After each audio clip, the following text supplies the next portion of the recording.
All right, welcome everybody. We are on Aokai Island Season 3, Karstop, Episode 6. I always have this. I should just check beforehand. I'm going to go with 6. Well, it's like interesting because there's been 2 split episodes, Yeah, right. and then this is another This is another. split episode. So Right. like, Got a um, little funky. it might be 6 considering them being a Alexander Dorian episode, a Yeah. Stone Anastas episode, and now just an Anastas episode. Which So I hope you just guys like Anastas if you guys are watching because this, yeah, everyone's here you're for getting them Anastas. today. I honestly like this is I feel a long overdue. I feel like we have discussed having Anastas only sessions for a while. Sure. Like in Gareth and then like when we were in Arcadia going back to Gareth maybe. They're a complicated character. They got a lot going on. They do. They're a mover and shaker in a way that others are not necessarily. And as we saw last episode, they can get isolated because of that. And that is where we're going to begin the session. So let's just do a quick recap of Anastas's last session. Anastas' last session found themselves proceeding through a more modern Najit ritual or ritual the trials of sacrament. rebirth. It's something that Anastas never had to go through since Anastas has been around for so long. Right. This is a construct that is new to the to Anastas, but it's very important for Najit culture. This is where people will come from the outside and be inducted into the city. Sure. And Anastas wanted to go through it not only as part of the trial or to be there for his new, I don't know what we want to call Constantine, but he wanted to be there. They wanted to be there for Constantine. They wanted to put them. Constantine is like a page a right ward, now. A page or a ward. Yeah. A squire, if you will. A squire. And wanted to do that. Anastas also wanted to help Dahlia? Yeah. Dahlia and Milo through Milo had since passed through these and wanted to lead them through there, unfortunately finding themselves a little hapless. Not recognizing some of the things that are happening, and as a fact, knowing that some of the trials are portraying falsities. That this is not the way that things happen. This is not the history that they remember. And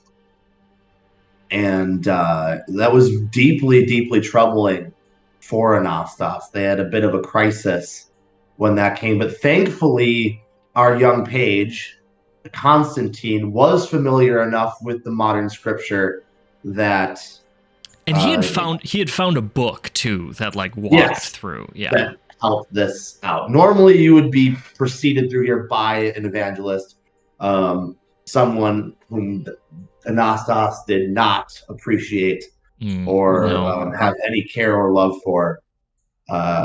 And I feel like that set the tone for what this experience really was going to be. There was a moment as we lay in the mire, all of the trials were related to something that the pilgrims supposedly went through, at either the hands of the Hadro or the people on their journey to rebirth. And one of those was laying in the swamp, the sensory deprivation swamp. And Stone is losing his mind, is tripping balls. Talia is losing her complete shit. She is really having a bad time. But Anastas finds it deep within themselves, the resolute will that binds them together and what they are actually doing here. And that is to set this path correct. Yeah. As to their understanding of what the Najit's purpose are, what Anastas's purpose are, what the Pilgrim's purpose is, and begin singing, as we put it before, singing a song before the stories were written. One that didn't contain words. It was more of like the Najit equivalent of speaking in tongues, and it was low and reverberating and kind of calmed the area. We continued through the trials until we were met by a great open room, in which you were supposed to be processed onto an altar. There were Najit thralls that clad you in white cloth, and you found yourself on an altar, and many boned bodies and hands would descend from the ceiling and kind of carry you up the ladder into the city. So went Milo. Milo returned, and in exactly the way Anastas told Talia and Milo that they would return. Thus it happened, and Talia was not okay with it whatsoever. I will say that the conversation you had with Talia was like, he's going to be different. I don't think it was communicated how different he was going to be. Yeah, it's true. And clearly, expectations were not managed. Yeah. And you learn in any business communications class, when you don't manage expectations, disappointment is bound to happen. Yeah. And she freaked the frick out. Stone, whom found himself continuing to trip balls, and on a path for which I will allow him to describe at a later episode, escaped with after Talia, and Anastas found himself or themselves and Constantine waiting the ascent into the city. They went through the ritual. Anastas kind of became one with the bony aperture that lifted Constantine up, and upon arrival to the surface was met with several of Diocese order. Yes. Purity? Order. Yep. Several of Diocese order who were like, you are going to come with us, the Pontiff. And I looked for Constantine to find Constantine lost and in chains. Anastas gave an encouraging kind of signal to the filigree that he placed on Constantine's cheek and kind of assured him that we are going to get through this. Like, remember what we said. We're on the path, and what's important is the path, not who is on it. So, and that's when we were escorted through the city. Yeah. Absolutely. Okay, so let's experiment with what music is going to be appropriate here. I'm good with this.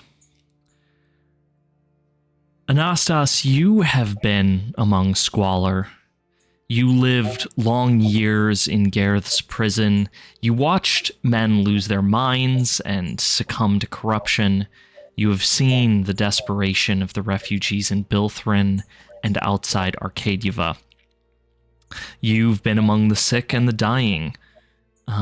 You have even seen Gareth after it fell to your people in the past months and the situation there. None of that has been sufficient to prepare you for the fetid, rank decay that is the streets of Karshtop's lower city. Everywhere sit the mad, rotten remains of human bodies, barely clinging to sentience, few motivated to do anything but sit and stare or repeat ill-remembered gestures or babble incoherently. They live in pools of old bile covered in maggots and flies helplessly stagnating in the putrid air.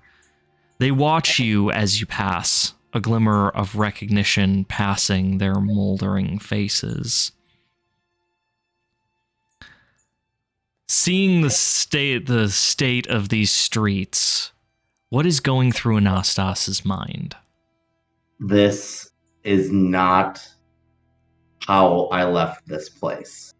Mm-hmm. When Anastas left, the Najit kept these young undead in purpose.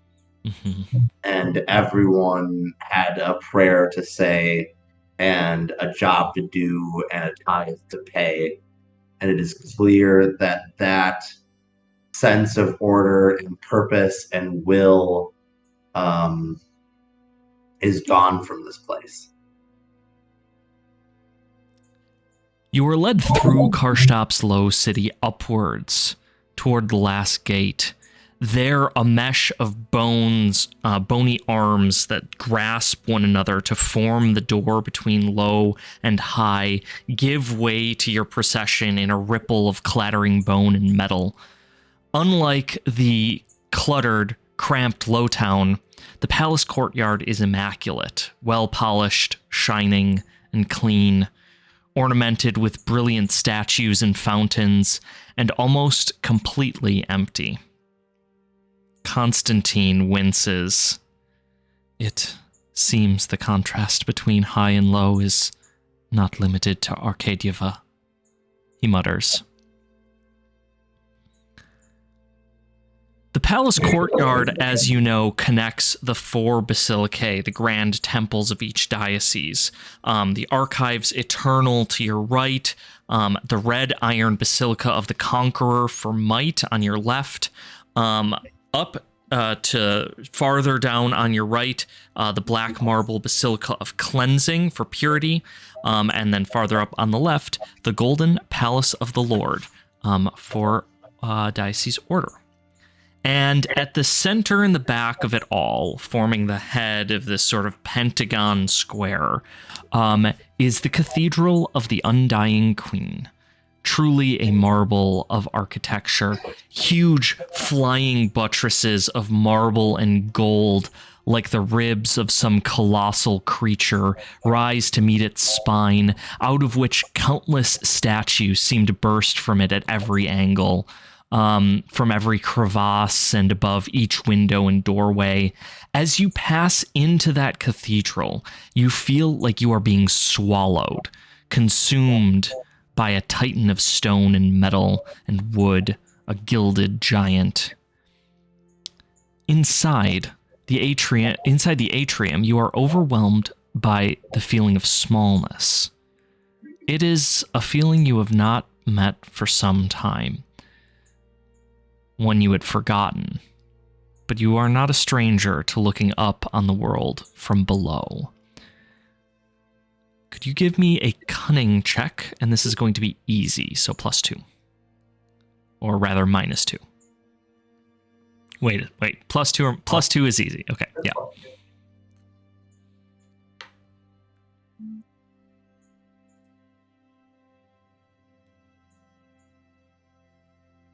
We're going to feel the effects of my time-worn mind. Yet again. We are doing well today. Good start. Anastas, as you were looking up at these large archways and in this huge atrium, you are reminded that the city was not built for Najit, it was built for towering Hadra. And though the city has been reworked and renovated, it has not removed all trace of its Hadran builders. It remains, at its heart, a Hadran place. Huge doorways, large stairwells, massive streets. Right, exactly. A sense of grandeur that Anastas it re-inspires Anastas in the purpose that they felt at the beginning, that this grandiose place was something to be inherited. You will wait here. The order cleric who had been leading this procession leaves out of a side passageway.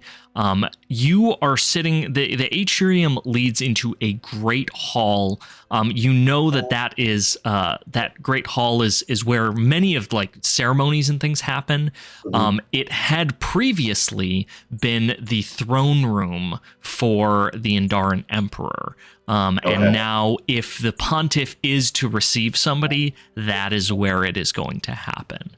Although it is, as you know, it is not used in that function very often at all. The Pontiff, even before you had left, was rather reclusive. And you have heard this has become only, in fact, what's this Valencian mentioned, as such. The Pontiff has not been seen for some time. Yes. Constantine is looking around at this immense structure. It is so large. It was not made for a kind Constantine, but this is the beauty we wish to bring to the world, for this is the will of the Najit. I am glad you can see this place.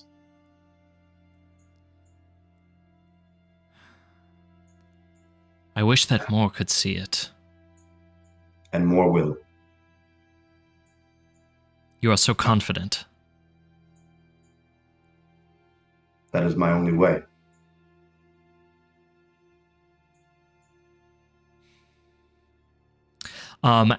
Constantine is sort of like looking down, and you can see doubt and uncertainty in his posturing.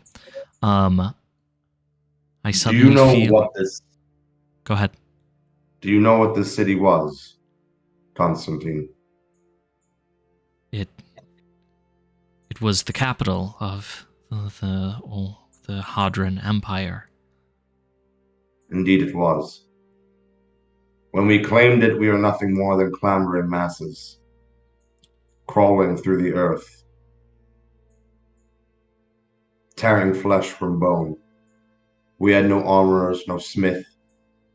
We had no clergymen, no prayers, no theurgy. And now we stand today. We have crafted it for ourselves. And yet many of us have no armorers or clerics or prayers and are still clamoring in the streets. But not all. Do not lose hope, Constantine. We are on the path. We have come this far. You have met me and I you. I just suddenly feel as though we are soon to step into this...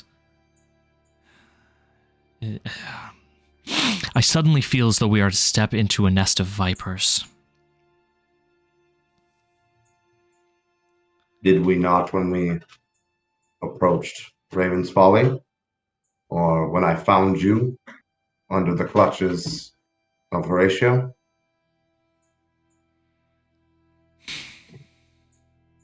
We did. We did. And look how far we've come. In her light and in her path. Those who have strayed from it will find it.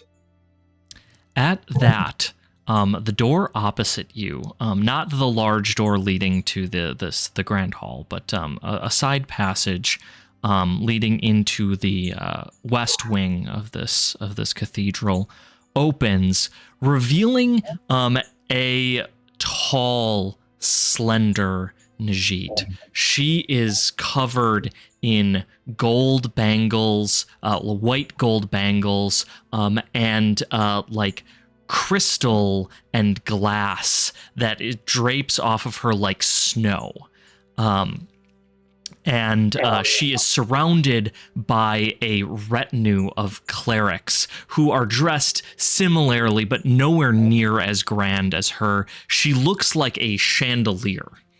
And you recognize her as Marana, the Archbishop of Diocese Order. She seems to glide as she walks. Can I get a vigilant check? Yeah. As she approaches, Anastas will prostrate.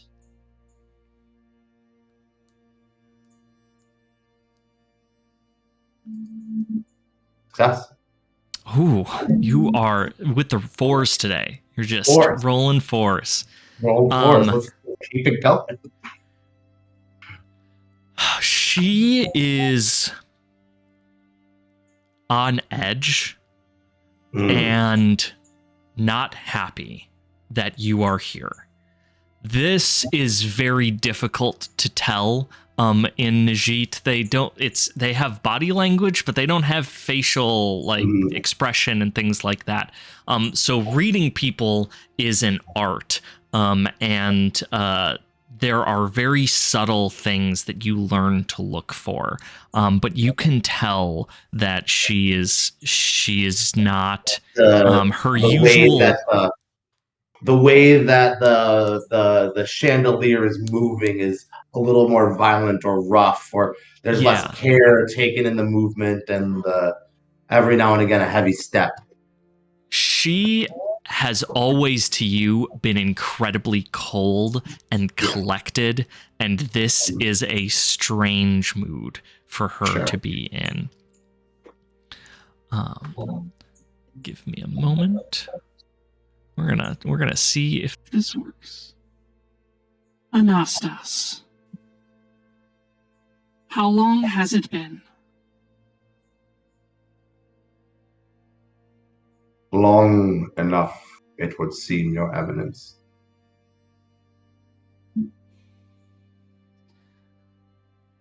To what do I owe this procession?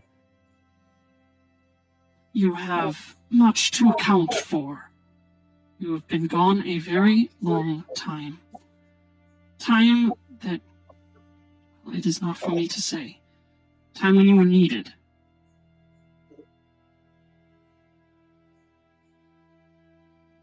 Then I pray I account. You had better. Don't believe your actions or your company have gone unnoticed, Pravoslav. That title gives you a mandate to serve the will of the Pontiff, not a free pass to do whatever it is that you please.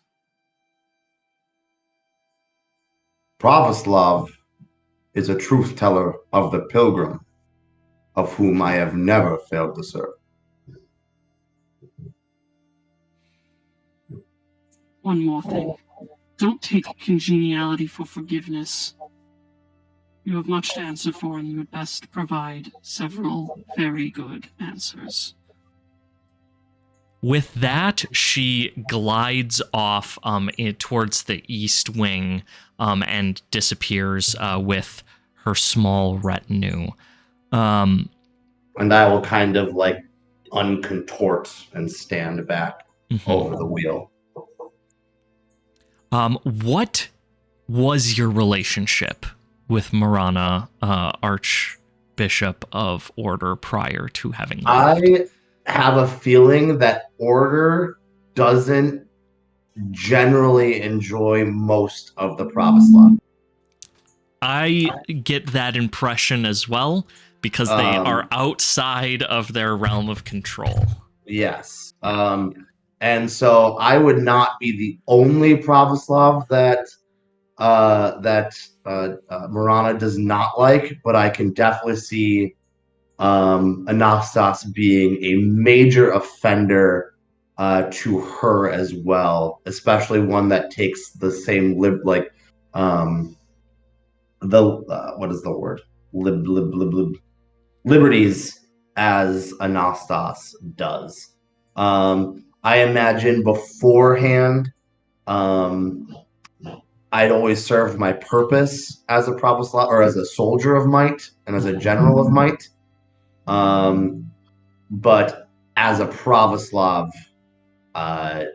definitely did not I would be someone who would bow and prostrate, but did not bend to Marana's ways or orders commands, as Sure. I believe my authority was higher than hers, Sure. which I can see being not a good relationship with her. Absolutely. After she departs, you are left for a few moments longer, and the doors to the Pontiff's chamber open. Inside, the vast hall of the cathedral's main chamber is dark, lit from above by ornate windows of stained glass, which cast this sort of dappled blue, green, and purple light on everything below. The hall is wide, lined with statues of skeletons in various postures of prayer and reverence. All of them are the first of the risen, the first people who were resurrected after the first pilgrim. Above you, in each of the corners of the room, there are balconies, like little pulpits, which loom over you, one for each diocese. In the back right, you see Theodrana, of Diocese Knowledge, in her thick, flowing robes of white and blue. It has like several different types of fabric. There's silks and cottons and textures. This is in person or like a statue? She is here. Yes, she's here. She is here. Which it immediately strikes you as odd that you would be meeting with not one, as you've already met with one archbishop, but now two, and the pontiff in one situation. This is incredibly odd. And serious. And deadly serious. You then look to your left, and in the upper left balcony, Diocese Might's balcony, you see Velanir. Nikitas. Yeah. The only Najit you have ever met who is larger than yourself. Nikitas is a hulking mass of red iron and bone. His armor is covered in spikes and thorn, built and modified with the bodies of two brothers. So in their previous life, they were two brothers, twins. Only one of them resurrected, but he took the body of his other brother and brought it into himself to just like create a hulking giant. Sure. Just one immense abomination. To the left front, Marana, in her glittering crystal and white gold like snow, has donned her position as well. So there are now three archbishops. You turn to the fourth pulpit, that of Diocese Purity, and there is a Najit in a simple robe of black.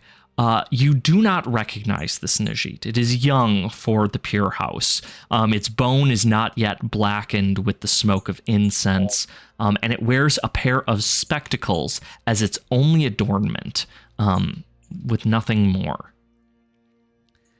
And finally, sitting before you in the immense throne of the Undying Queen, which is a massive construction of Hadron skulls and stone, sits Pontiff Istolt.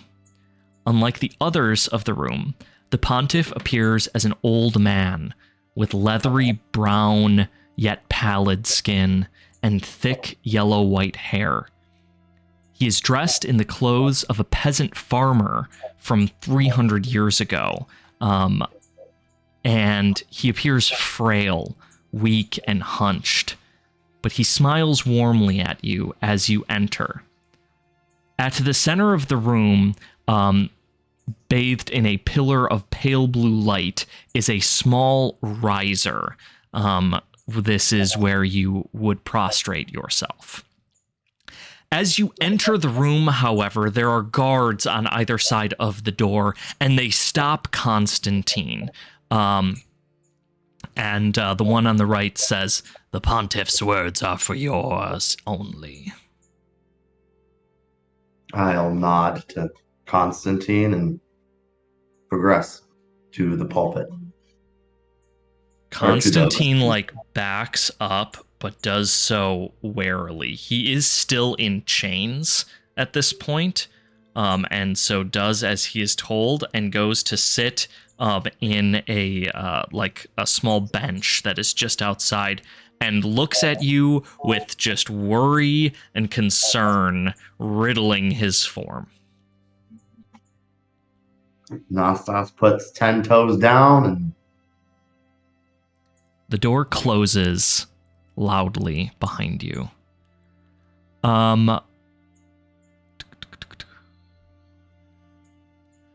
And as I mentioned earlier, that all of these archbishops would be here is strange, and that the only missing archbishop, as you know them, is House Purity, is conspicuous. Why would there be 3 and not 4?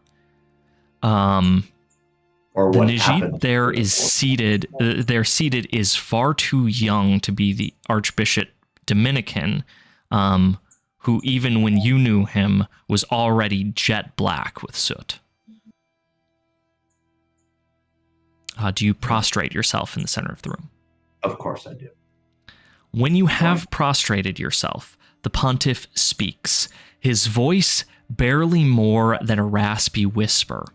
3 skulls on his throne above his head roar his words in a 3-tone cacophony that echoes around you. Welcome, my child. It has been many years since we have spoken, and it gladdens me to see you well. And I, you, the most holy father. The kind words and warm smile of the old man do not at all match the alien sound that is coming from him.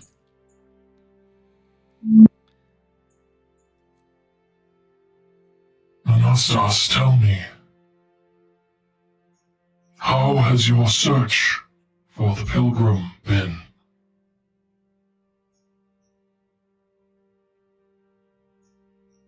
I have found myself on her path as of never before, Father. Another vigilant check, if you could. Critical.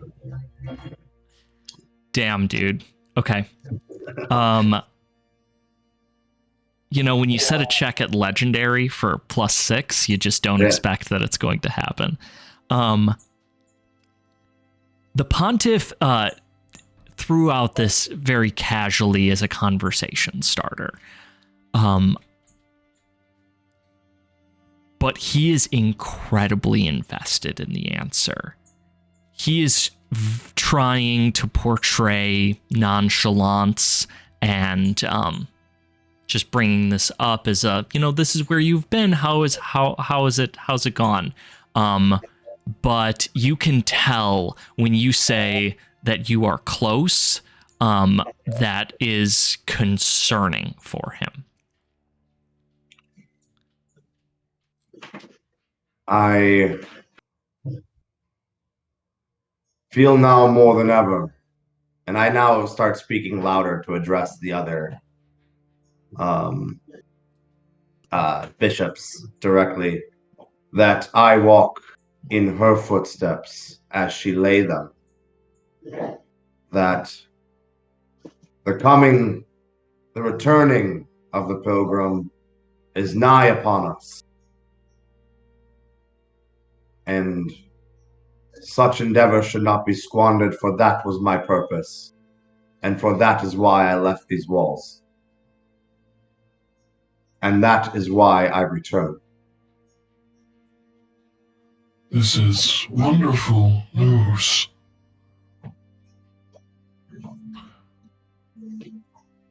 Tell us, in your long absence, what have you found?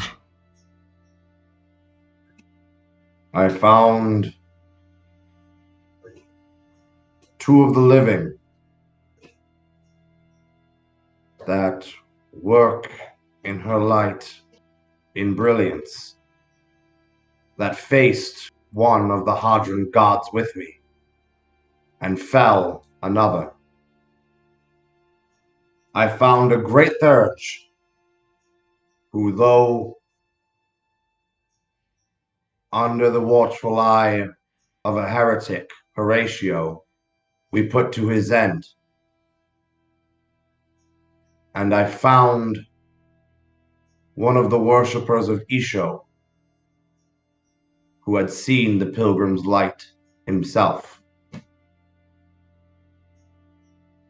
She works with us and through us and for us today.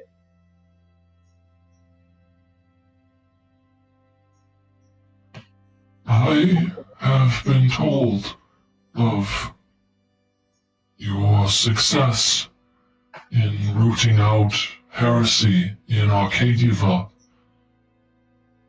I thank you for this. That city must not fall. If there is to be any hope. What has become of Horatio?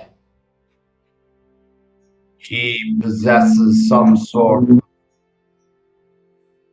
Thurgy I know not the nature of. However, his heretical work in Arcadiva was put to an end by my hand, and of those I spoke of. Humans, the inheritor of this land. He claimed he would return to find yet another body, but we stopped him before he could bring Arcadiva to heal. I know not where he lay now. You notice that Nikitas and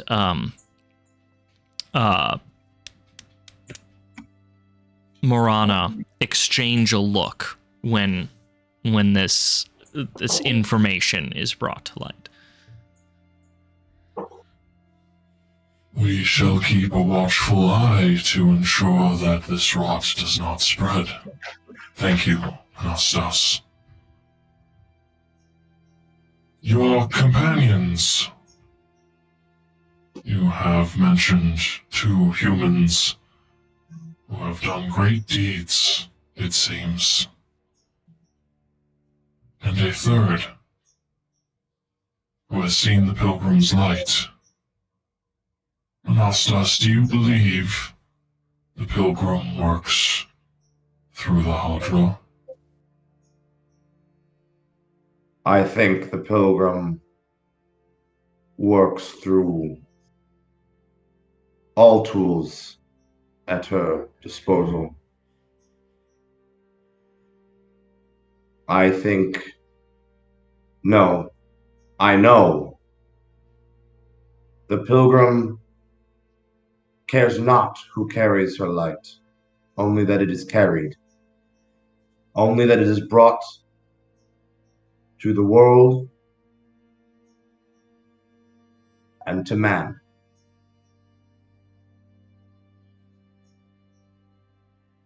You are saying that the Pilgrim has revealed herself first in 300 years to a Hadra.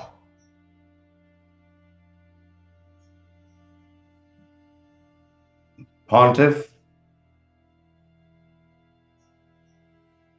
I followed you as you guide her to the city. I was there for the first of your sermons, something I fear some of those in this room may forget. Few know her light and her visage the way that we do. Yes, I believe the Pilgrim revealed herself to such a creature. You are Carpenter cares not. You are not worried that this is deception? And Anastas focuses himself and unprostrates himself and looks directly at the Pontiff. Would you mistake the pilgrim?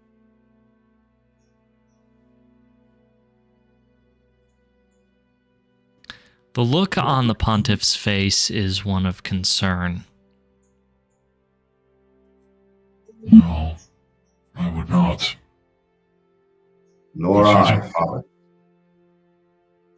You have not seen her then.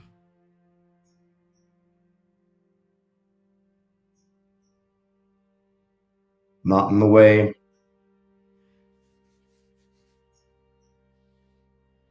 that one sees another,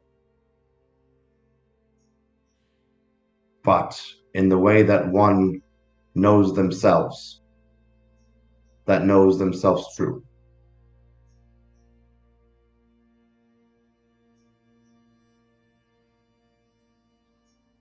Anastas, we speak of grave matters. I am afraid I have even graver matters to discuss still.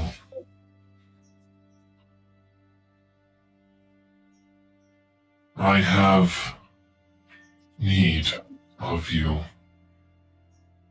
It is why you have been summoned. You have proven a valuable asset to the Orthodoxy.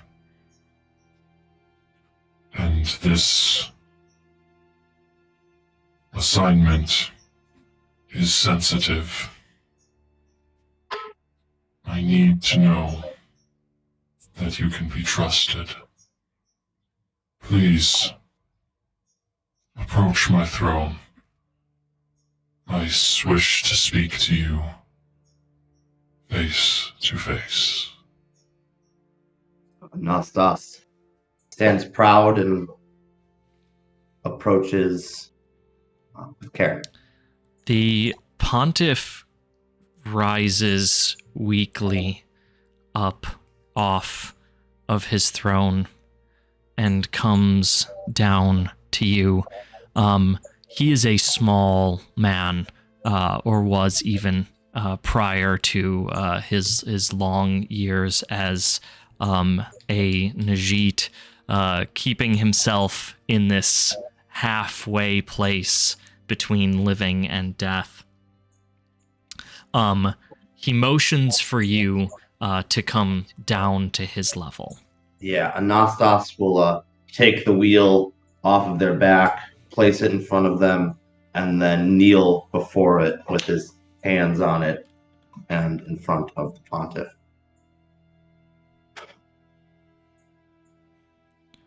All is not well, Anastas. You can now hear his voice without the aid of the... again, it comes in barely more than a whisper. You need to strain to hear his words. I am sure you have sensed this yourself. Indeed, your actions prove that you have. The Orthodoxy is going to need soldiers. I am going to need soldiers. Soldiers I can trust to put the good of the Orthodoxy above personal ambition. Tell me, you have seen our streets. You have seen what has become of Gareth. I would like to know your opinion.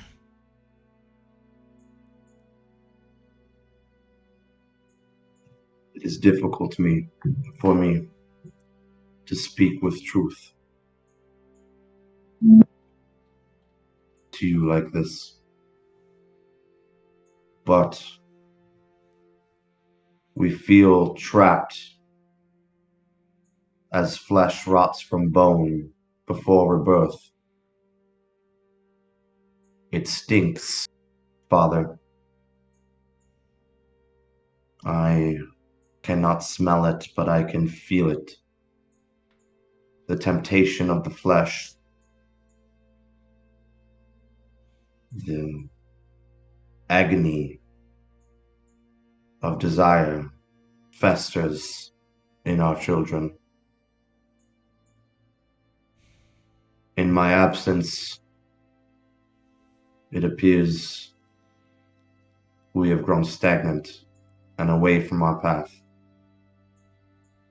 One I wish for us to return to, with all of the will and all of the strength that holds my body tight. You mention the needs of flesh and desire. Are you saying you do not feel these needs, these desires yourself?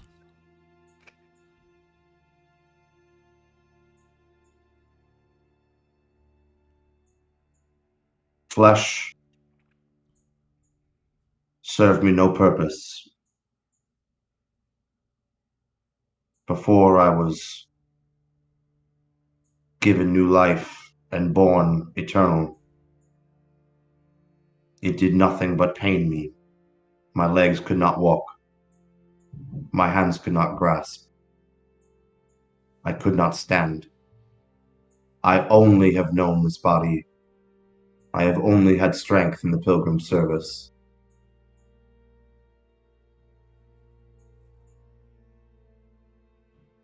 The flesh was never any news to me.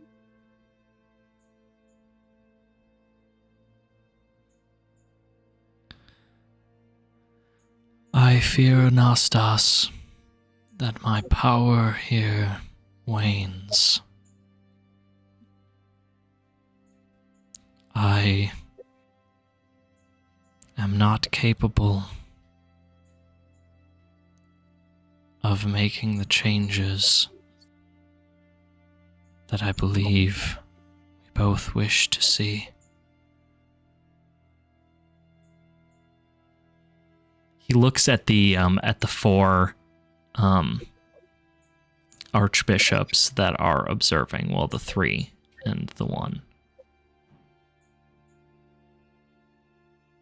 Their control is created a cage for me.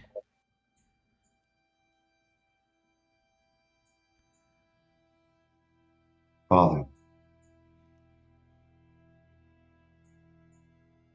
when did we lose the light?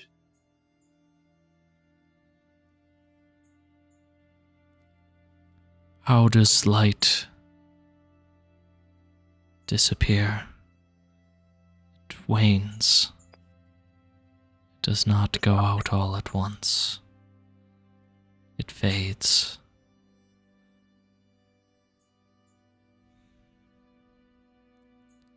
You have in me the Pravoslav born of both purity and might. I, Anastas, will serve you however I may. This For is what good. do you need? The matter we need to discuss is sensitive.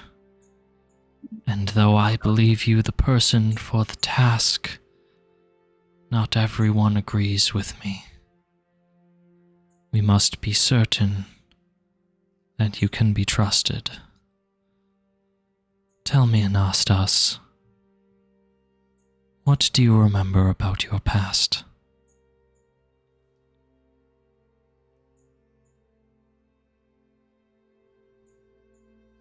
I remember suffering. I remember begging for food. I remember following you to these doors. I remember clawing the flesh from chains of the high wall. I remember the countless droves I crushed and collected for the orthodoxy. I remember the hours in smoke. For what do you ask, Pontiff? Think farther back. What do you recall before the life that came before? I remember being sold as cattle. Before that,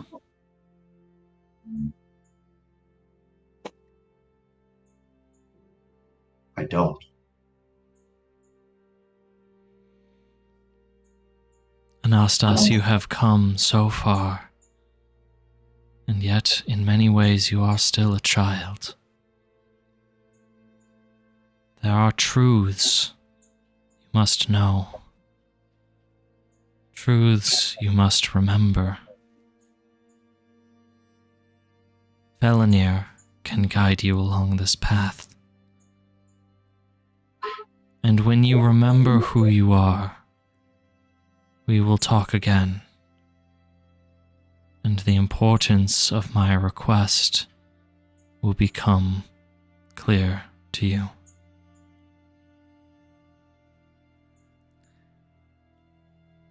You notice that two of the two people have approached from behind. One of them you know well, Nikitas. The other is the small, spectacled Najit who had been sitting in the balcony of purity. The name was Melanir? Velenir. Velenir with a V. Yeah.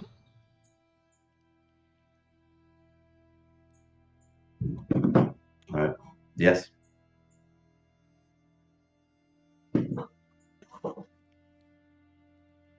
Nikitas. Nikitas just nods at you. And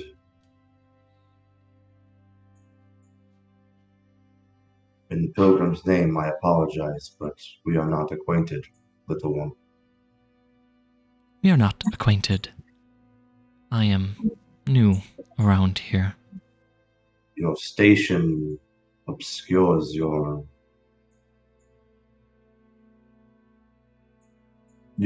appearance would obscure your station. Yes, I have risen quickly by the will of His Almighty Father. My predecessor was not equal to the task of his position. I knew him well. That is difficult to imagine. Anastas, going with Velenir will not be easy. I understand if you choose a different path.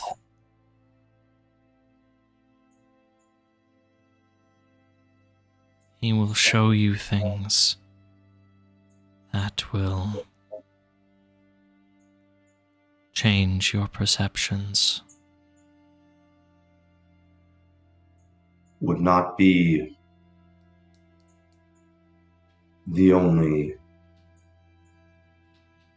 occurrence on this path of mine, Father.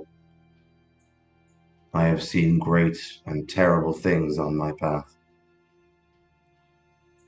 I have steeled myself for more. You have chosen wisely, then. Go, see what Velenir has to show you, and return to me when you are ready. Then we shall discuss your task. Yes, Father. Velenir and Nikitas bow. Nikitas steps aside, and Velenir leads you off a doorway to the left towards the Basilica of Cleansing, the House of Purity. The halls of the Basilica of Cleansing are pitch black, with not even a small flame to guide you through the labyrinthine corridors. Velenir leads you through them deftly, instinctively. It has been long years since last you walked these halls, and they are less a comfort now than they had been.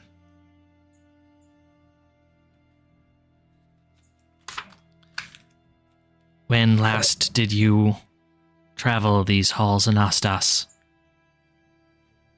When last I was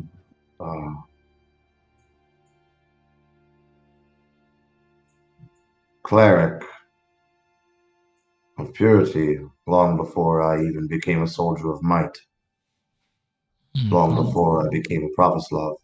Long time, long time. Yes, these halls are... They conceal many secrets. Secrets that had not been explored for a long time. Long, long time. I did not acquire much station in purity. At the time, I was much less more than a palanquin for clergymen and bishops. It seems we both rose quite a ways from our stations. Yes, well, I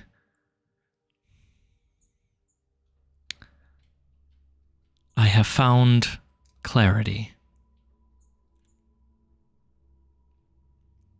Did you know that when these cathedrals and basilicas and chapels and temples were constructed, they were constructed on top of the ruins of the Hadron temples that had been here before. And some of that power yet lingers, if you know where to find it. This was a fact my predecessor was not keen to accept. But you cannot just bulldoze the past. It always remains. This almost contrasts your diocese.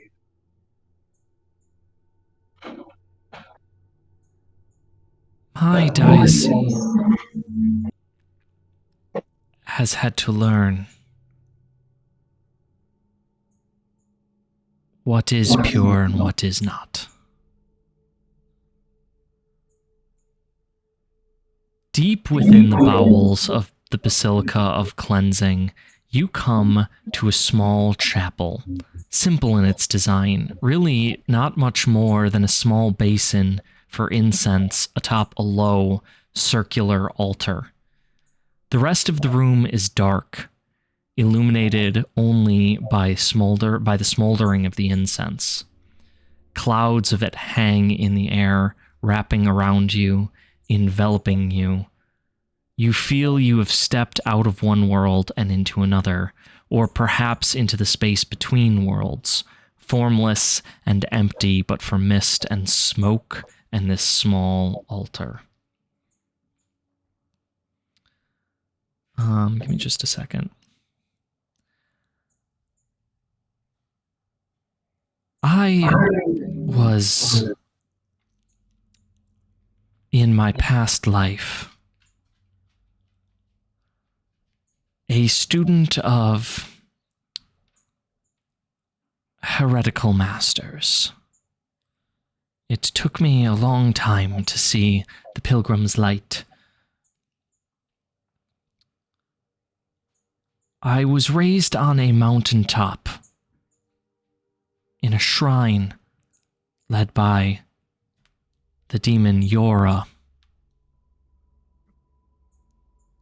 And there I learned mastery of spirit, which has guided me ever since.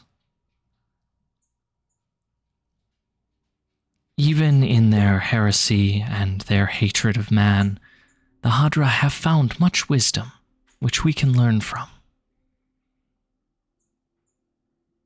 The purity of spirit, for example.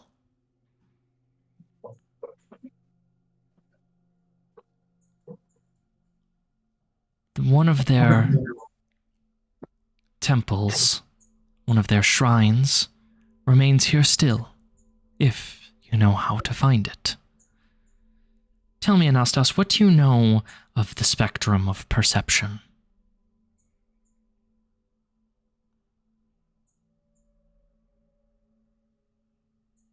Not much. Though I have a compatriot that illuminates me quite often on matters such as this. It can be difficult to describe. There is not but one truth to the world. Truth exists on a line.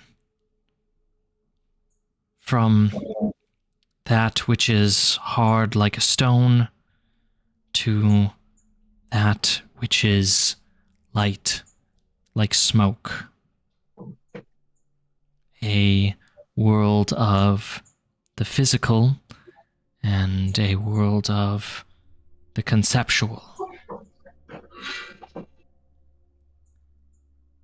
There are memories you have which you have forgotten. Some Najit are able to remember these memories more easily than others. But for those who have forgotten, exploring the spirit can sometimes return those memories to you. And so today we are going to go on a journey. We are going to pass from a realm of perception of the concrete, of that which is rock, and into a different world of perception, where you will be able to turn inward and look into yourself.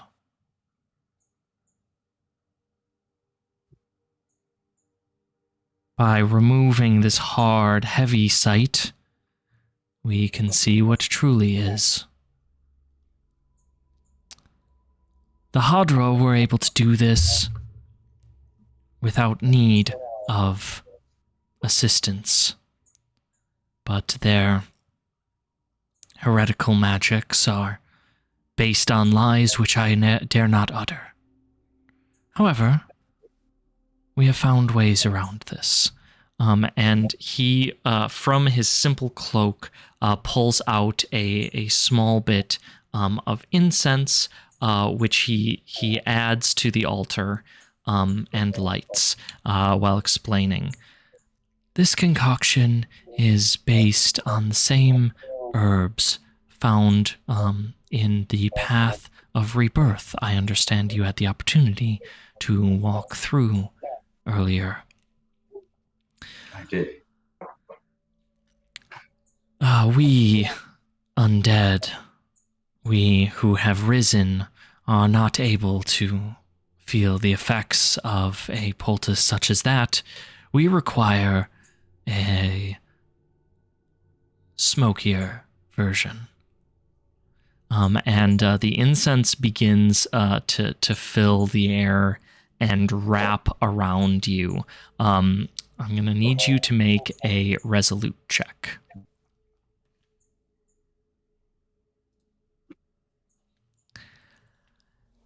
The smoke fills all of your cavities, your crevices, and you feel yourself begin to lose your balance, begin to lose your cohesion. Everything is moving a little bit more slowly, a little bit more difficult. Yeah, I'll take a knee. You may wish to fully recline. This can be an intense experience. Then I will do so. One more thing. You are going to soon see the shrine of the heretical Hadron god.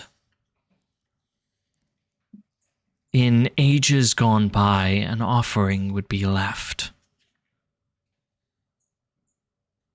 For some, it is easiest to follow these steps, though they are meaningless.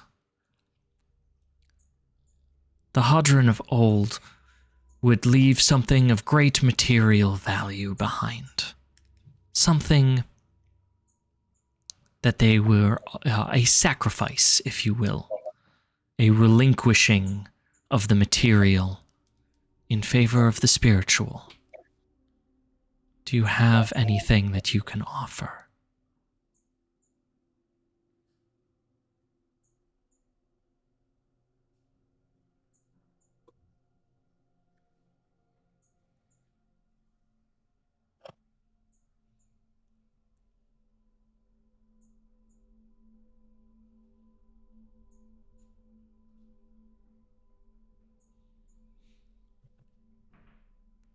Anastas is like looking down at like all of the gold and silver that is both inlaid in their body and like also in their purse.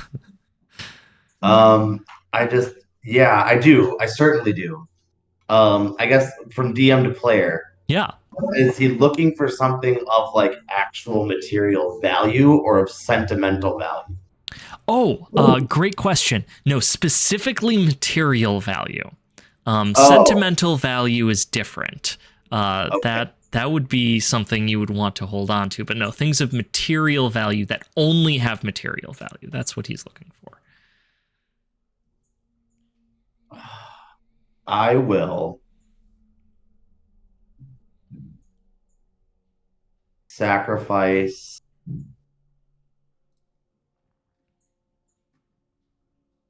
a pile of gold. Okay. So I will give, got 162. I will give 62 gold. Okay. Make it nice and round. I like it. Nice and round. Just to get myself in. I will also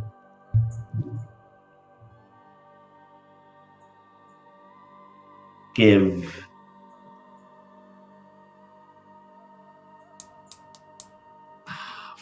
I want to do this, but well, my crow armor is probably not worth very much. No. My golden sword is worth a lot. Yes. Is this like, are you going to leave it up to me, or is there going to be a moment where you're like, You decide what you want to leave at the altar. I'm keeping my 162 gold, and I will place my golden Indaran Estok at the altar. Excellent.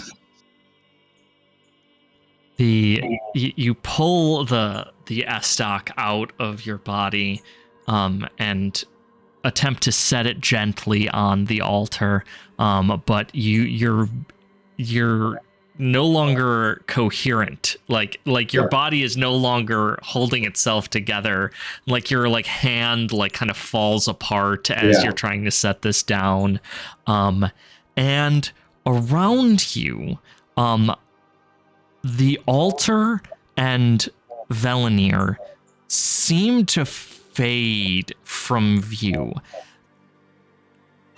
It took me a long time to try and figure out how to explain this. You know that Velanir is there, and when you look in Velanir's direction, your brain tells you there's a Velanir shape, but it is not a shape that you can see. It is a knowing, like a conceptual Velanir exists there. Yeah. And you start to view the world in terms of the functions of things and properties. You don't see smoke, you understand smoke. and what smoke does and what smoke can do. You look to yourself and you no longer see your hands, but you understand what hands are capable of and the works that they can do. And as the world sort of dissolves from your view, you understand that you are in a vast chamber, much larger than the one you had seen. It is grand and subtle. It commemorates the past and is filled with memories. And it is like walking down a long hallway backwards. And you begin to remember all of your life in reverse, from your most recent memories to your most distant memories.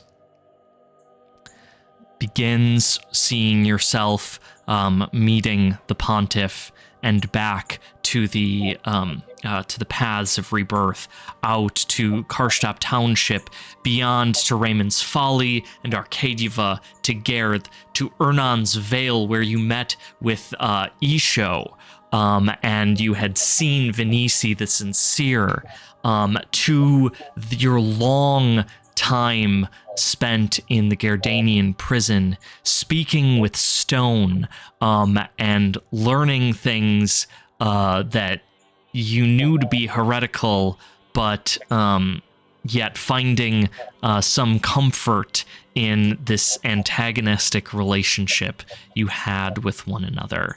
And a swelling of fondness fills you as you think on Stone and how far the two of you have come in your journey together.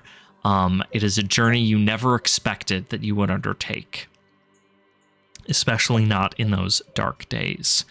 And you see the taking of Karshtop, and you recall as you had ripping the flesh from chains on the high wall, and the whole chaotic affair that was the taking of Karshtop and the pilgrim and your life. You remember for the first time in years the family you had, and you cannot see their faces, but you seem to remember more about them than you ever have in your memory. This is how many years? We have a hard time pinning down how old Anastas is. So Anastas was 300 years ago is when Karshtop fell. Yeah. So at least 300 and probably 20 years, something like that. Maybe a little longer. Yeah. Wow. Okay. A long time. A long fucking time.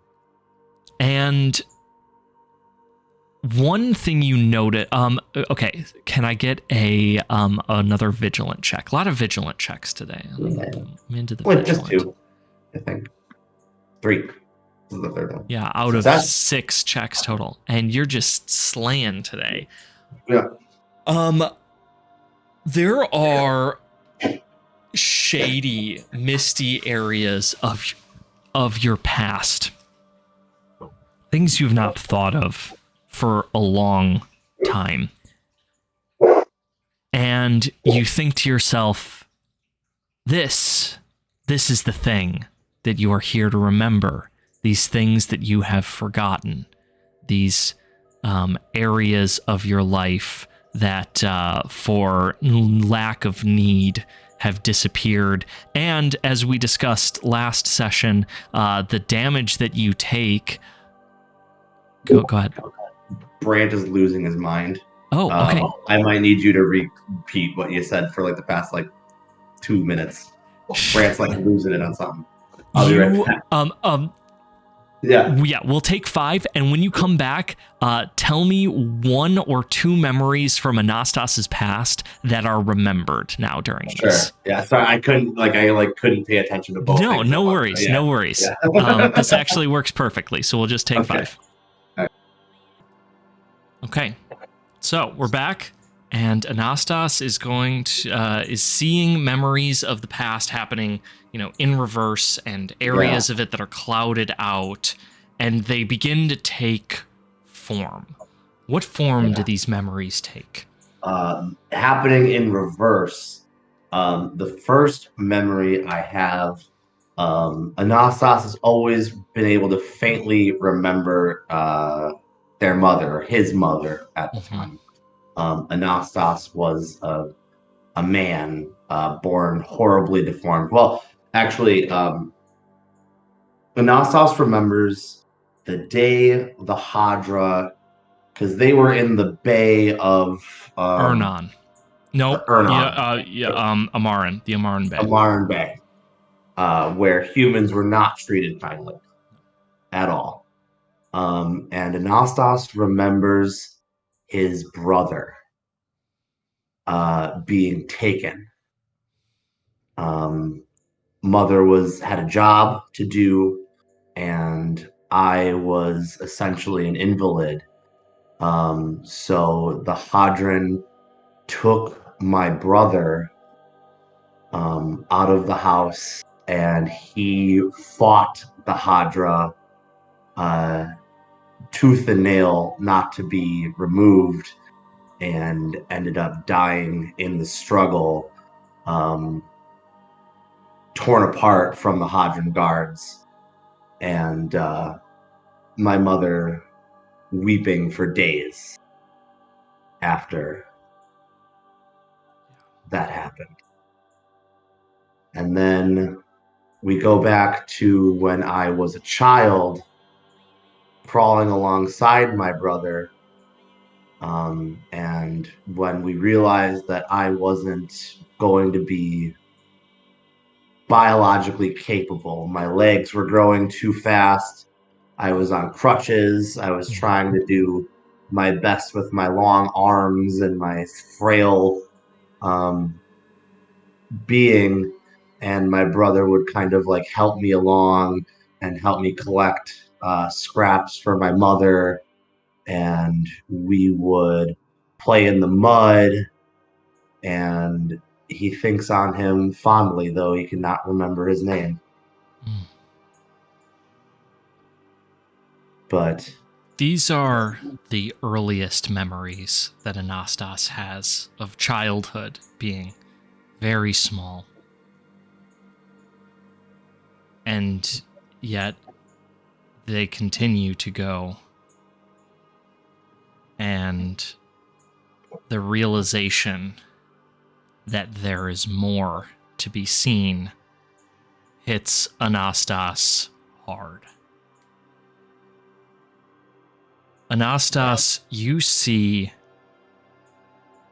a whirling chaos like that of the storms that you had seen in Arcadieva when the portals had been activated.